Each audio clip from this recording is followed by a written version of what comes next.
Hello guys, welcome to our own YouTube channel. आज का हमारा टॉपिक होगा क्लासिकल मैकेनिक्स का मोमेंटल एलिप्सॉइड। एलिप्सॉइड आपको पता ही है, एलिप्स फॉर्म में जो होता है कोई भी फॉर्मेट या कोई भी फिगर या कोई भी डायग्राम, तो उसके लिए मोमेंटल एलिप्सॉइड आपको लास्ट तक पता चल जाएगा कि किससे रिलेटेड और क्या कर रहे हैं हम। ये मोमेंटल एलिप्सॉइड में एक बेसिक यही है कि आपको हम इसमें निकालेंगे मोमेंट ऑफ इनर्शिया दो तरीके से और दोनों को इक्वेट करेंगे और फिर हम बताएंगे कि ये जो इक्वेशन है या फिर वो जो पॉइंट है, ये कोई भी पर्टिकुलर पॉइंट जो हम लेंगे, वो जो पॉइंट होगा वो पॉइंट जो है वो क्या वो पॉइंट जो है वो क्या होगा, एक एलिप्सॉइड होगा और उसी को हम कहेंगे कि उस डिस्ट्रीब्यूशन का मोमेंटल एलिप्सॉइड है। ठीक है,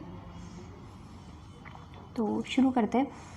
Moment of inertia of a given mass distribution about any line in terms of moment of inertia and product of inertia। ये हमें पता ही है, जब आपको डायरेक्शन कोसाइंस दिए हों किसी भी लाइन के और उस लाइन के अबाउट आपको मास डिस्ट्रीब्यूशन दे रखा है तो आप उसका मोमेंट ऑफ इनर्शिया निकाल सकते हैं in terms of moment of inertia and product of inertia. तो वो कैसे निकाला, वो हमने निकाला ये आपको, अगर आपको एग्ज़ाम में आता है तो आपको क्या करना है, ये सारा का सारा आपको पूरा एक्सप्लेन करना है। ठीक है, ये कैसे, ये कहाँ से, जो मैंने फर्स्ट पार्ट में बिल्कुल शुरू में आपको डायरेक्शन को साइंस गिवन हो तो उस लाइन के अबाउट आपको मोमेंट ऑफ इनर्शिया निकालना हो तो हम निकाला करते थे। ये बिल्कुल एज इट इज़ वही है। ठीक है, वो सारा आपको एक्सप्लेन करना है, वो पूरा का पूरा आपको वो आर्टिकल जो सबसे पहले कराया था वो आपको पूरा एक्सप्लेन करना है इसमें। ठीक है, इस मतलब इस पी पॉइंट का मोमेंट ऑफ इनर्शिया निकाला है अबाउट दिस लाइन और ये उसके डायरेक्शन को साइंस है।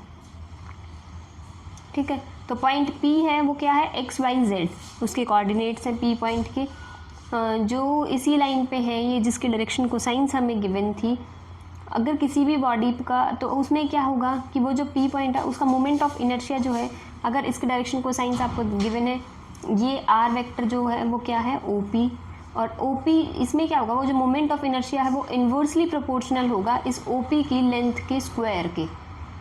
ठीक है, तो वही है ये जो मोमेंट ऑफ इनर्शिया होगा उस बॉडी का अबाउट OP, वो इन्वर्सली प्रोपोर्शनल होगा इस OP की लेंथ के स्क्वायर के। ठीक है, अब इसको बैलेंस करने के लिए इस प्रोपोर्शनैलिटी का साइन हटाएंगे तो कांस्टेंट लगाएंगे। वो कांस्टेंट में क्या करेंगे, मास और एक प्रोपोर्शनैलिटी कांस्टेंट लगाएंगे, इसको इक्वेट करेंगे जब इक्वेशन में ट्रांसफॉर्म करेंगे। Wait a minute, let's have a look.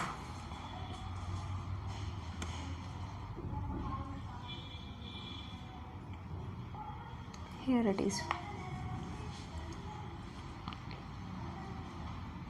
तो I is equals to m epsilon की पावर 4/r²। एप्साइलन की पावर 4 हमने सिर्फ इसलिए लगाया है ताकि हम इसका जो डायमेंशंस हैं उनको सेटिस्फाई करा के इक्वेशन में कन्वर्ट कर सकें। m जो है वो बॉडी का या किसी भी ऑब्जेक्ट का या उसका क्या है, मास है ये। तो अब इसमें क्या है, ये क्या आ गया, मोमेंट ऑफ इनर्शिया। एक मोमेंट ऑफ इनर्शिया हमने पीछे निकाला था इन टर्म्स ऑफ ये moment of inertia, product of inertia और डायरेक्शन को साइंस, इनकी हेल्प से निकाला था। तो ये दोनों, इन दोनों को इक्वेट करो, ये दोनों इक्वल हो गए, r² को इधर ले जाओ तो ये इक्वेशन बन गई। इसमें तुम देख के ये कह सकते हो कि लैम्डा आर जो है, लैम्डा आर, म्यू आर और न्यू आर, ये तीनों कोऑर्डिनेट्स अगर इसमें कर रहे हैं तो ये तीनों कोऑर्डिनेट्स की फॉर्म में है, जैसे वेरिएबल कह लो एक्स वाई जेड, तो एक्स का स्क्वायर, वाई का स्क्वायर, जेड का स्क्वायर, एक्स, इस तरह की फॉर्म है। ठीक है, अभी यहाँ देखो, ये जो इक्वेशन, ये वाली इक्वेशन है, इसमें हम ये देख रहे हैं कि जो पॉइंट P है ये इस इक्वेशन को सेटिस्फाई कर रहा है, तो ये इस पे लाई करेगा, जो कि क्या है, एक एलिप्सॉइड। अब हमें पता है कि एक एलिप्सॉइड है जिसका O क्या है, सेंटर। ये इक्वेशन, ये आप डायग्राम में देख के लैम्डा म्यू न्यू, सिर्फ इसमें ये लिखा हुआ है कि भाई ये lambda r, y equals to mu r, z equals to nu r, ये जो है p पार्टिकल्स के कोऑर्डिनेट है। ठीक है, x y z जो कोऑर्डिनेट थे उनकी वैल्यूज हैं। तो ये जो p है वो क्या है, एक एलिप्सॉइड है और उसी एलिप्सॉइड को क्या कहेंगे, momental ellipsoid of the distribution of point O, कि किसी भी पॉइंट O के लिए या फिर वो जो सेंटर था उस पॉइंट O के लिए, उस पॉइंट O के लिए जो ये जो डिस्ट्रीब्यूशन है इसका मोमेंटल एलिप्सॉइड जो है वो क्या होगा, पी। जो पी है वो एक एलिप्सॉइड है, उसी को मोमेंटल एलिप्सॉइड कहा गया है। अगर जो कोऑर्डिनेट एक्सिस है अगर उसे हम प्रिंसिपल एक्सिस ले लें, अभी तो हम normal x y z axis लेके चले हैं, तो ये फॉर्मेशन क्या हो जाएगी, इसमें से डी ई एफ जीरो हो जाएंगे। तो a star x square plus b star y square plus c star z square is equals to m epsilon by 4। ठीक है, अगर हम इसको प्रिंसिपल एक्सिस लेके चलते हैं तो ठीक है। तो यही था मोमेंटल एलिप्सॉइड का आर्टिकल सारा का सारा, इसमें कोई बड़ी बात नहीं थी, बहुत सिंपल सा था। ठीक है, अब चलते हैं कोप्लेनर डिस्ट्रीब्यूशन के लिए कि कोप्लेनर डिस्ट्रीब्यूशन क्या है। कोप्लेनर डिस्ट्रीब्यूशन में एक थ्योरम है, वो सारी मैं आपको बताऊंगी, उसकी हेल्प से आप पूरा समझ में आ जाएगा आपको।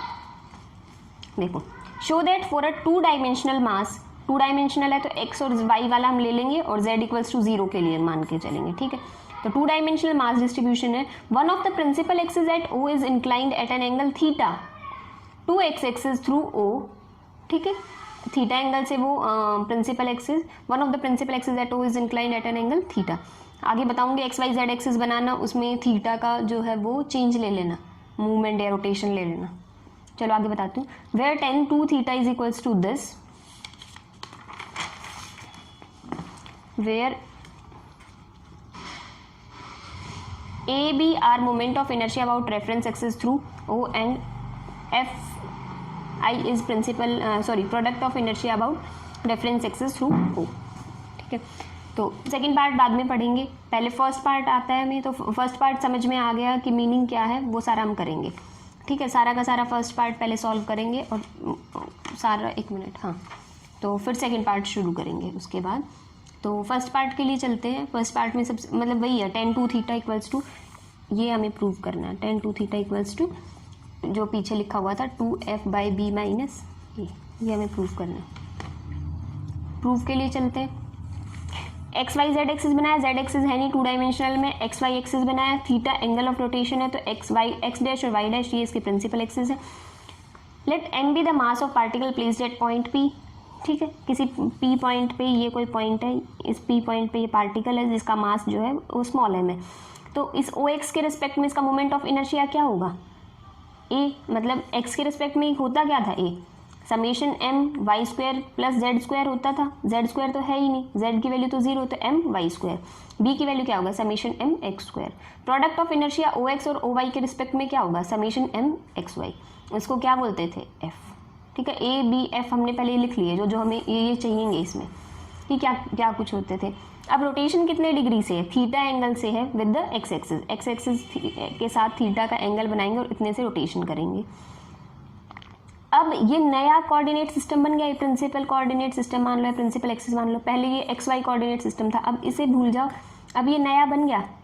तो नया है तो इसको जब हम एक्स एक्सिस माने और इसको वाई एक्सिस माने, तो इसके अकॉर्डिंग जब पी के कोऑर्डिनेट देखेंगे तो वो चेंज होंगे।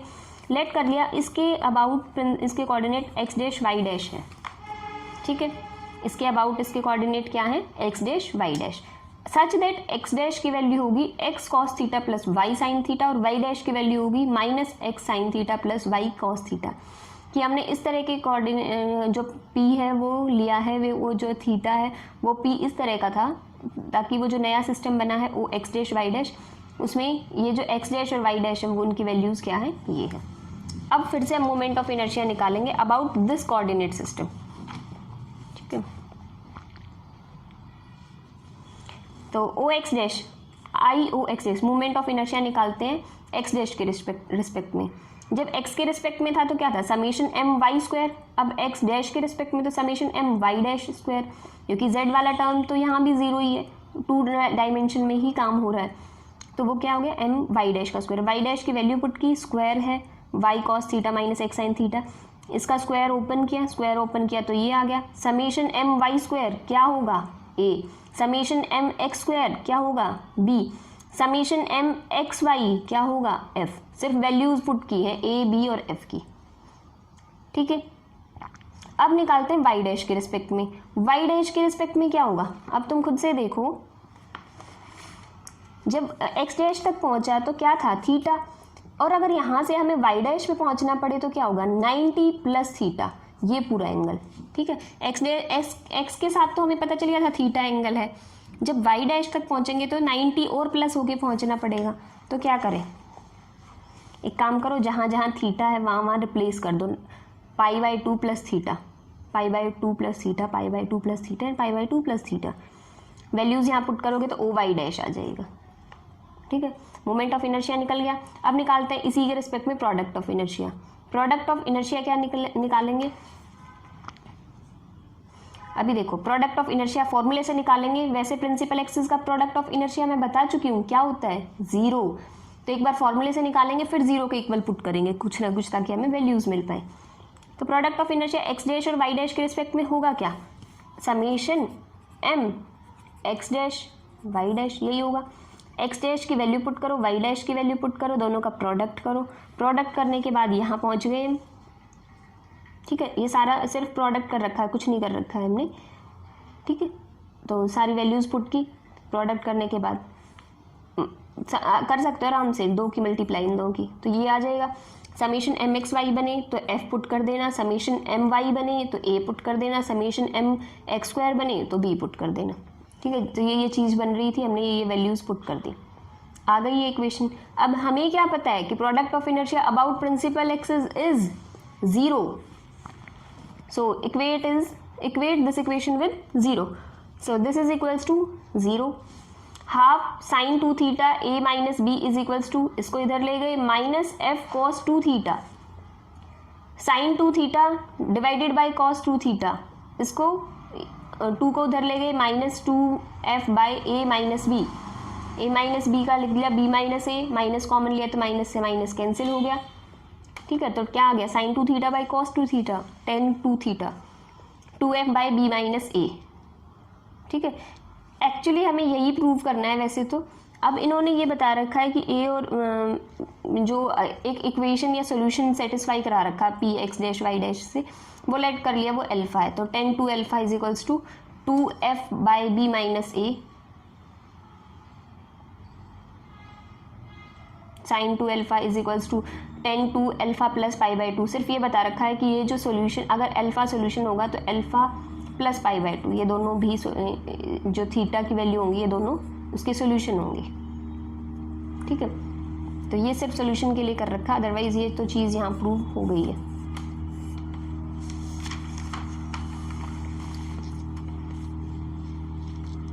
थोड़ी सी वीडियो लंबी होने वाली है ये, क्योंकि इसके तीनों पार्ट आज करके ही कंप्लीट करेंगे, कोप्लेनर और मोमेंटल एलिप्सॉइड, फिर दोनों टॉपिक यहीं ख़त्म हो जाएंगे।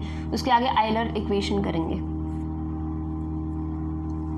तो डायरेक्शन पता चलिए अल्फा और अल्फा प्लस π/2, ठीक है। सेकंड पार्ट करते हैं। सेकंड पार्ट में क्या है, पहले आपको स्टेटमेंट पढ़नी है सेकंड पार्ट की। Show that the maximum and minimum value of moment of inertia at O are obtained along principal axis.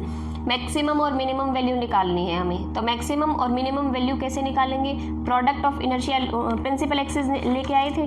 जो प्रिंसिपल एक्सिस वाली टर्म थी, पहले देखो ओ एक्स डैश वाली टर्म देखो, मोमेंट इसकी मैक्सिमम और मिनिमम वैल्यू निकालेंगे हम आगे चल के।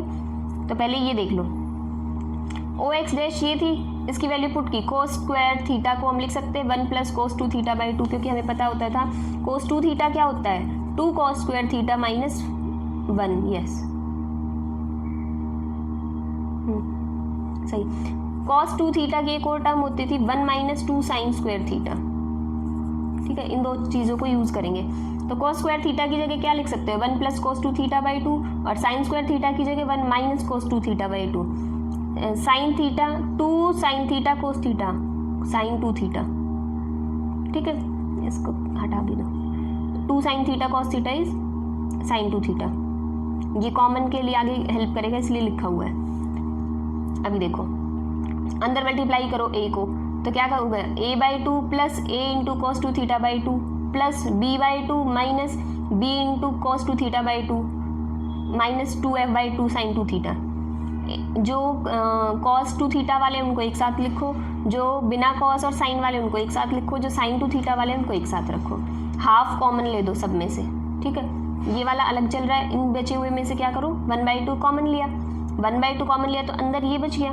अब क्या करो, b माइनस ए को रख लो r cos 2 अल्फा, और 2f को रख लो r साइन 2 अल्फा, ताकि ये इक्वेशन जो है वो फॉर्मेशन बन पाए आपके पास।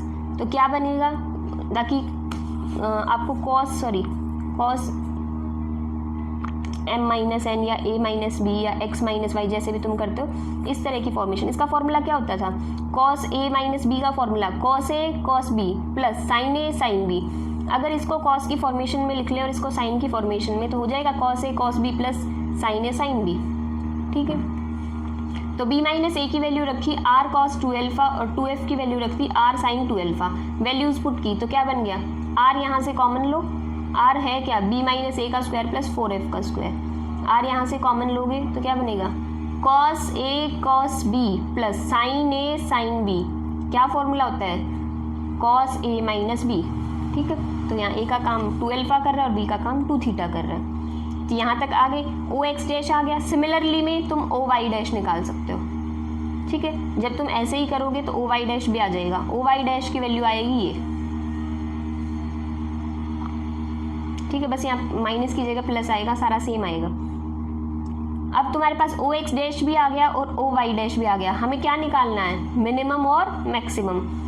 अब ओ एक्स डैश क्या देखो तुम्हें पता चल जाएगा, कॉस थीटा की मैक्सिमम वैल्यू कब हो सकती है, कब हो सकती है कॉस थीटा की maximum value. Maximum value cos theta की वैल्यू हो सकती है 1, और वो कब होती है, जब थीटा क्या हो 0। ठीक है, तो ये सारा क्या अगर 1 हो जाए तो ये पूरी मिनिमम हो जाएगी। अगर ये चीज़ मैक्सिमम होगी, सबसे बड़ी वैल्यू अगर इसमें से माइनस होगी, थोड़ा सा प्रैक्टिकल ये चीज़, अगर इसकी सबसे बड़ी वैल्यू हम निकाल लें, सबसे बड़ी वैल्यू जब इसमें से माइनस होगी तो पूरा का पूरा सबसे छोटा ही आएगा। इसका सबसे बड़ी वैल्यू कब होगी, जब ये सबसे बड़ा हो। ये सबसे बड़ा क्या हो सकता है, कॉस की सबसे बड़ी वैल्यू 1 ही हो सकती है। वो कब हो सकती है, जब एंगल कितने डिग्री का हो, 0। 2 अल्फा माइनस 2 थीटा क्या हो, 0 के इक्वल। इसका मतलब 2 अल्फा किसके इक्वल हो, 2 थीटा के, अल्फा किसके, थीटा के। अगर अल्फा और थीटा इक्वल हो जाए तो आई ओ एक्स डैश हमारे पास क्या आ जाएगा, मिनिमम। और वो मिनिमम होगा क्या, जब ये पूरा 1 होगा, मतलब a plus B by 2 minus R by 2। ठीक है, तो ये है मिनिमम। ओ वाई डैश जो है वो उसका मैक्सिमम निकालते हैं। ओ वाई डैश ये है इसकी मैक्सिमम वैल्यू। जब दो चीज़ प्लस हो रही हैं उनकी मैक्सिमम वैल्यू कैसे निकालते हैं, जब ये भी अपने मैक्सिमम पे और ये भी अपने मैक्सिमम पे। ये तो है ही, ये अपनी मैक्सिमम वैल्यू लेके आई, ये अपनी मैक्सिमम वैल्यू कब लेके आ सकती है, इसकी हाईएस्ट वैल्यू क्या हो सकती है, जब ये 1 के इक्वल हो। 1 इक्वल कब हो सकता है, क्योंकि कॉस की सबसे बड़ी वैल्यू 1 तक ही जा सकती है, उससे बड़ी वैल्यू तो होती ही नहीं। ठीक है, तो कॉस की मैक्सिमम वैल्यू कब होगी, 1। और वो कब होती है 1, जब ये थीटा जो वो क्या हो, 0। 0 मतलब 2 alpha minus 2 theta is equals to 0, तो अल्फा इक्वल्स टू थीटा। जब थीटा और अल्फा इक्वल होंगे तब मिनिमम और मैक्सिमम वैल्यू निकाल सकते हैं मोमेंट ऑफ इनर्शिया की। इसका मतलब ये है, और वो क्या होंगी, वो वैल्यू यहाँ पुट करो थीटा और अल्फा को, तो ये वाली जो मिनिमम और ये वाली मैक्सिमम। ठीक है, ये आपकी एक्सट्रीम वैल्यूज आ गई हैं, जो थीटा इक्वल्स टू अल्फा और अल्फा प्लस पाई बाई 2 के लिए। ठीक है, तो ये सारा का सारा हाईएस्ट और लीस्ट मोमेंट ऑफ इनर्शिया आ गया है आपका in the plane of distribution along the principal axis. Third part पढ़ो, equation of momental ellipsoid with the plane z equals to 0। Momental ellipsoid की जरूरत अब पड़ेगी आपको। इक्वेशन ऑफ मोमेंटल एलिप्सॉइड किस प्लेन पे, z इक्वल्स टू 0 के लिए।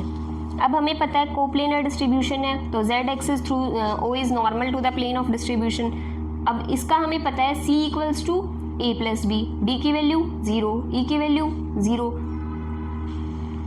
पता है ना क्यों हो रही है, देखो d क्या होता था, समेशन वाई जेड, e क्या होता था, summation m X Z. z equals to 0 तो ये 0, z इक्वल्स टू 0 तो ये 0। ठीक है, और ये मैंने आपको बता दिया था, पहले भी बताया हुआ है। c क्या होता था, summation m X square plus Y square. a क्या होता था, summation m X square plus Z square, sorry Y square plus Z square. b क्या होता था, summation m X square plus Z square. Z की वैल्यू 0 रखोगे तो c equals to a plus B की फॉर्मेशन आएगी, d की value 0 आ गई, e की वैल्यू 0 आ गई, f एग्जिस्ट करेगा क्योंकि f में कहीं भी z नहीं होता है। ठीक है, तो मोमेंटल एलिप्सॉइड की इक्वेशन क्या होती थी वहाँ पे, वो सारी वैल्यूज़ यहाँ रखो। A x square plus b y square plus c z square, z square Z की वैल्यू 0 है तो सी वाला खत्म हो गया, नहीं सी की वैल्यू 0 का, सॉरी सी जेड स्क्वायर, सी की जगह रखो ए प्लस बी, ठीक है, -2f(x(y), तो वो जो डी और ई वाली टर्म्स होती थी वो खत्म हो गई है यहाँ से, ठीक है। तो मोमेंटल इलिप्सॉइड की जो इक्वेशन है उसको लिख लेना और ये वैल्यूज वहाँ पुट कर देना, तो थर्ड वाली इक्वेशन आपका हो जाएगा, ठीक है। आज के लिए बस इतना ही है, वीडियो भी बहुत लंबी हो गई है। नेक्स्ट टाइम करेंगे Euler equation, Euler dynamical equation. So आज के लिए बस इतना ही।